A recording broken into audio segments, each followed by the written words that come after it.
ইতালিতে ভেনিস প্রবাসী এক বাংলাদেশি পরিবার ছেলের গায়ে হলুদ অনুষ্ঠানের আয়োজন করে এবং টেলিফোনের মাধ্যমে তাদের বিয়ে ও বিবাহ অনুষ্ঠান সম্পন্ন হয়। আমাদের ইতালি ভেনিস প্রতিনিধি আলতাফ হোসেনকে সাথে নিয়ে Europe bureau chief Mohammad Mezbauddin আলালের রিপোর্টে থাকছে বিস্তারিত। ইতালির পর্যটন নগরী ভেনিস, চারদিকে খাল আর ঐতিহ্যবাহী স্থাপত্যের এই শহরেই গত দুদিন ধরে চলছিল উৎসবের আমেজ। শরীয়তপুর জেলার নড়িয়া উপজেলার সন্তান, ভেনিসের সুপরিচিত সামাজিক ও রাজনৈতিক ব্যক্তিত্ব বিল্লাহ হোসেন ঢালির ছেলে রাসেল ঢালির বিয়ে ও বাগদান অনুষ্ঠান সম্পন্ন হয়েছে জাঁকজমকের সাথে। প্রথম দিন হলুদ আর দ্বিতীয় দিন বেগুনি রঙের থিমে সাজানো হয়েছিল গোটা অনুষ্ঠানস্থল।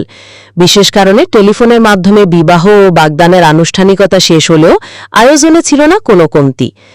এই মিলন মেলায় যোগ দিতে ইতালির বিভিন্ন শহর থেকে ছুটে এসেছিলেন প্রায় ১৩০০ থেকে ১৪০০ অতিথি। প্রবাসী বাংলাদেশিদের পাশাপাশি স্থানীয় ইতালীয়দের উপস্থিতিও ছিল চোখে পড়ার মতো। আয়োজক পরিবার জানায়, জীবিকার তাগিদে দেশ ছাড়লেও বাঙালির হাজার বছরের ঐতিহ্য এবং সামাজিক বন্ধন অটুট রাখতেই এই বিশাল আয়োজন।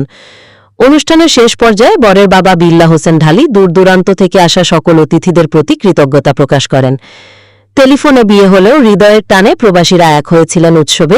এই আয়োজন যেন প্রবাসের বুকে এক টুকরো বাংলাদেশ।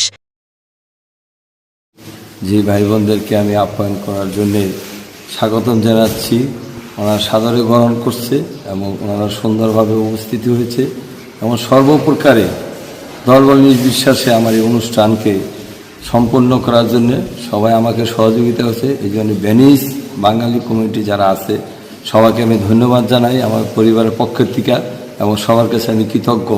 আর আজকে হাজার হাজার লোকের উপস্থিতিতে যে সুন্দর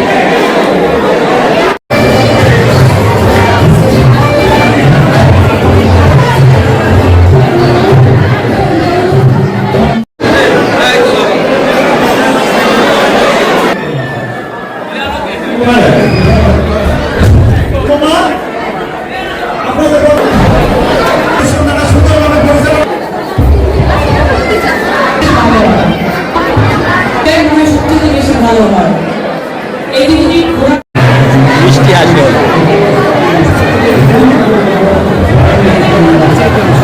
তোমরা